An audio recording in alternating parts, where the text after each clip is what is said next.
Hello, my name is Kate and welcome to Habits of a Modern Hippie. If you haven't been here before, usually you'll see little Miss Tinkerbell and Miko, and because I am talking to a camera, they're going to come say hi because they're ridiculous. I'll bring them up onto the counter to say hi and then wipe it down before we get started.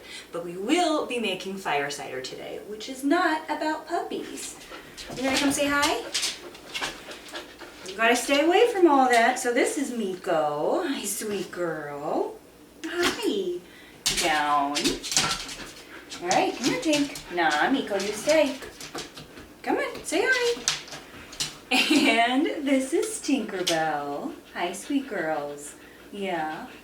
You down? Good girls.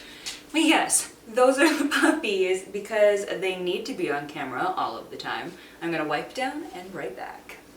All right, now that we have introductions and a wet counter out of the way, I am making fire cider today. You might notice over here that I have a batch already made, and that's because, quite frankly, I'm not a recipe person. It's just like chop stuff up, see what goes in, etc. So I wrote down what my mom and I actually used. My mom is a naturopathic doctor and a master herbalist, if you did not know that, and I have a background in herbalism as well. But we are going to be making this, which is fire cider. Right now it is separated, so you can see all the little itty bitty bits at the bottom. But when you shake it up, it looks like this. Nice and pretty, and fire cider is essentially like a natural cold, flu, etc. remedy, which is really fun. Take essentially this as a shot. It's supposed to be really great for your immune system. I am doing a blog post about this, so if you want to go into more of what the uses are, things like that, and I will also have like the full recipe. Wow, just forgot the word for recipe. I'll have the full recipe down below. Fire cider does take a month to make. Takes like 10 minutes right now, but this guy is a month old, and so I'll show you how we're doing it. So I made a batch a month ago today, and so I'm making this batch to show you guys how to do it with all of the steps already completed. So first things first, when it comes to fire cider, the fresher the ingredients you can get, the better. But for some of the ingredients, you can use dried. Like I have fresh rosemary here, but if you want to use dried rosemary instead, that works. But when it comes to produce, fresh ginger, you can find fresh horseradish root, which is super fun. That's necessary. Orange, lemon, etc. But I will go along the list of what you need as we're doing it. I have the recipe written down in my handy dandy bullet journal. So once again, this will be written in the blog post as well, but we are going to use 1 cup of grated ginger, a half a cup of grated horseradish, an onion chopped, 1 lemon chopped, an orange chopped, 2 sprigs of fresh rosemary, cloves. I'll use probably about a tablespoon of those. You can put as many or as few cloves as you'd like in. Black pepper, and then the main ingredient is apple cider vinegar. Because I use this constantly, and we used a lot for making 2 jars of this. I have a big old one, but mostly you will see the apple cider vinegar in this jar. My favorite brand, and has been for forever, is Bragg Organic, and you want to make sure that you have apple cider vinegar with the mother, meaning essentially it's alive, just like kombucha is. But yes, so that is all you'll need, and I'll bring you along as we chop up bits, and we're just going to pop them into a jar. You'll need a jar with a lid, and then a little bit of parchment paper to make sure that the metal of the lid doesn't touch anything down below, so we're just going to screw that one on. So you want to make sure when you're chopping all of your produce up that it is fresh, and if you are using the skin on things, normally citrus doesn't matter that much, but if you're using the skin of an orange or a lemon, you want it to be organic so you're not getting any like the yucky pesticides in your actual fire cider. I am taking off the little tips. Just personal preference, you don't have to remove these if you don't want to, of the orange and the lemon, just so you don't get any of that stem in there. But we are just going to full on chop these guys up and pop them in the jar. You're going to strain all of this afterwards, which I'll show you. So doesn't matter if it's uniform, you just want to have more area for the apple cider vinegar to infuse with all of your produce. Now, fire cider gets its name because it is, quite frankly, hot as hell. You have pepper in it, you'll have ginger in it. The horseradish root is kind of what makes a lot of sauces, especially like tartar sauce or cocktail sauce for seafood, really hot. But with the apple cider vinegar, if you like vinegar, it's really not that hot. I'm not good at like pepper hot, but I can do spice hot really well. So the heat in that is really helpful for staying healthy as well. And it's not a heat that's gonna like burn your esophagus, etc. So that is a good thing. And we're chopping up half this onion. And there's been a very interesting debate about fire cider because a company tried to trademark it, and herbalists and naturopathic doctors around the world, etc., that use this were like not having that. So I'll link to one of those articles about that whole controversy down below. But fire cider, well, essentially they all won, and so it is not trademarked, which is why I can say that I am making fire cider. We have orange, lemon, and our onion in here so far. And then I'm going to go ahead and do some horseradish and ginger. And I'm actually going to just pop this rosemary all the way down the side. You can just chuck them in whole.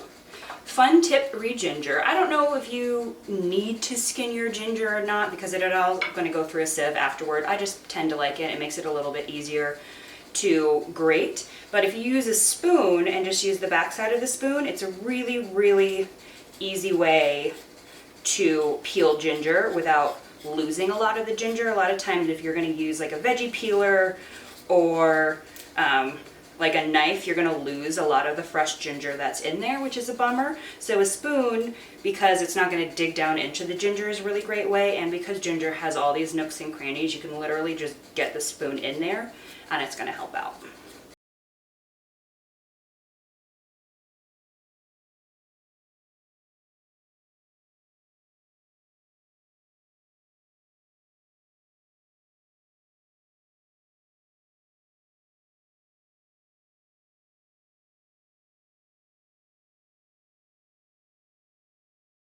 So because I was just grating horseradish, my eyes are watering like crazy. But we've got the grated ginger in here. We have the grated horseradish that is going in as well. And the reason why you want to grate these is you want the more surface area, whew, oh my goodness, the more surface area, the better when it comes to infusing vinegars with your healing ingredients. So I'm going to go ahead and pop this in. Oh my goodness, my eyes are watering. So we've got our ginger, our horseradish. I have like full-on tears happening. I'm going to put the lid on this for a second. Oh my goodness, horseradish. It's one of those things like onion. I'm one of those people that cry constantly. So next thing we're going to do are our garlic. And I'm going to use a whole head. Really depends on the recipe. All fire ciders are a little bit different depending on who's making them. Some people have turmeric in them, some people have cayenne in them. Most people don't have cloves. I love cloves, I love ginger, so I'm going to make a little bit extra ginger, but you want at least like 8 to 10 cloves. If you love ginger like I do, and especially love it for its healing properties, you want to make sure that you have a lot of it. So essentially what I'm going to do is I'm going to use my knife and smush that garlic clove down. It makes it easy to take the skin off the outside, and it activates the allicin. I'm feeling very Bon Appetit and Brad, if you know what I'm talking about. If you don't watch Bon Appetit YouTube channel, what are you doing? But you want to smash up the garlic just to make it a little bit easier for all of that goodness to seep in to your mixture. All right, we have all of the garlic in, and we're gonna go in with black pepper and cloves. I do about a tablespoon of each of these, but you can eyeball it. Whatever you think is feeling best for you, just chuck in. It's about a tablespoon and a half maybe. And the same with cloves. Okay, so we have all of our ingredients in there except for the apple cider vinegar. So I'm gonna go ahead and pour that over from our big old jug. We're gonna pour this in, and to pour it in really just depends on how much stuff is in your jar. You want to be able to make sure that all of the ingredients are submerged, which is why you want to leave at least a little bit of space on the top of the jar. Okay, so we have all of our vinegar poured in, and what I'm going to do is I have that piece of parchment paper. I'm going to wrap it over the top and then screw it on. And essentially what this parchment is doing is making sure that each day when you mix your fire cider by flipping it upside down, none of it is going to touch the metal on the top of the jar. And once it is at this stage, what we're going to do is just store it on your counter. Doesn't need to be, please don't refrigerate it actually. Doesn't need to be refrigerated. And just keep it out of like full direct sunlight, and we're going to wait for a month. So I'm going to clean up and come back, and that will be my month for you. Okay, so we are at part 2, which in YouTube magic means an entire month has gone by. And you are going to get a fire cider that looks like this. Now, I know it looks absolutely gross, but in order to get it to look like this each day, all we're going to do is we're going to turn it up on its end, shake it around a little bit, which is also one of the reasons why you need a little bit of space at the head of the jar, and just back and forth. Everything has lost its color. You can barely tell that there's rosemary in there. You can barely tell that there's orange or lemon, and that just means that it is infused correctly. So we're just going to take off the top of the jar, and you'll see why we used that parchment paper. So all of this didn't get on the top, and we've got our fire cider gunk. So what you'll need for this step, all you need is either a sieve, and this is already dirty because I did this one earlier today. So you need a sieve, a spoon to press it out or get it out of the jar, a funnel to put it in a new jar, and that's it. If you don't have a sieve or you'd prefer to use cheesecloth instead, you're welcome to do that. Cheesecloth in my mind is a little bit messy, but you can actually use your hands to squeeze the cheesecloth instead of using a spoon, so that works as well. But all I am going to do is pour the entire mixture into this sieve and then squish it out so you get all of that lovely fire cider. So now that it's all out, I'm just going to use my spoon and get all of the liquid that I can out. This might take a little while, which is why some people prefer to use cheesecloth, but a sieve works just fine. So once you've decided you've gotten as much liquid as possible out of your produce mix, you can go ahead and toss that. Generally speaking, I would never say to toss food waste, but because this has so much citrus and vinegar in there, it's not going to be great for your compost heap. So I would say probably not on this guy. So I'm just going to pop it in the sink for now. So I'm just going to use this lovely liquid, pop it in an airtight container, and now that it is finished, it is going to be stored in an airtight jar. And once again, just like you just stored this on the counter when you were infusing it, because it is vinegar based, you don't need to refrigerate this as either.